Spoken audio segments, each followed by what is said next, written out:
माननीय विखे पाटील यांनी घेतलेले आहे। याचे त्यांनी दोन तुकडे केलेले आहेत। मुख्य अभियंता जलसंपदा यांचं कार्यालय कोल्हापूर येथे, तर मुख्य अभियंता विशेष प्रकल्प यांचं कार्यालय सोलापूर येथे या ठिकाणी शिफ्ट केलेलं आहे। आणि त्याच्यामुळे या संपूर्ण भागातल्या शेतकऱ्यांचं अतोनात नुकसान होणार आहे।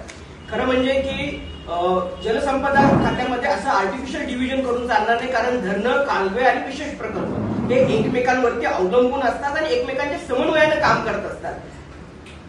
कृष्णा खोरे विकास महामंडळामध्ये एक्झिक्युटिव्ह डायरेक्टर आणि चीफ इंजिनियर हे एकत्रित समन्वयाने काम केलं तरच ते प्रकल्प पुढे जातात आणि वेळेत पूर्ण होतात। आणि आता मात्र हे सगळे प्रकल्प डिसइंटिग्रेट केलेले या हेडक्वार्टरचे तुकडे करून त्यांनी वेगवेगळ्या ठिकाणी विभाजित केले। त्याला आम आदमी पक्षाचा विरोध आहे।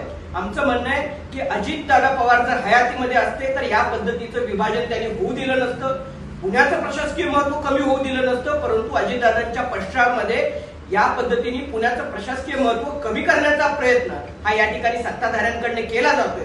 परंतु त्यातूनही सगळ्यात महत्वाचं म्हणजे यातून शेतकऱ्यांची कोंडी होणार आहे। या सगळ्या गोष्टींमुळे फक्त फायली या पुणे, सोलापूर, कोल्हापूर या ट्रायंगल मध्ये फिरत राहतील।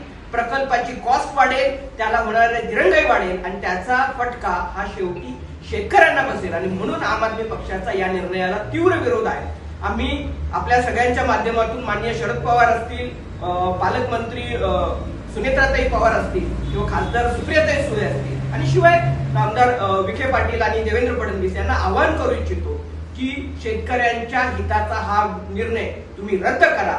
जलसंपदाचं मुख्यालय हे पुण्यामध्येच असावं, एक्झिक्युटिव्ह डायरेक्टर आणि चीफ इंजिनियर यांचे ऑफिसेस एकत्रितच राहील तरच राज्यातल्या जलसंपदेचे प्रश्न तातडीने सोडवता येतील। आणि म्हणून तुम्ही घेतलेला निर्णय तात्काळ रद्द करा।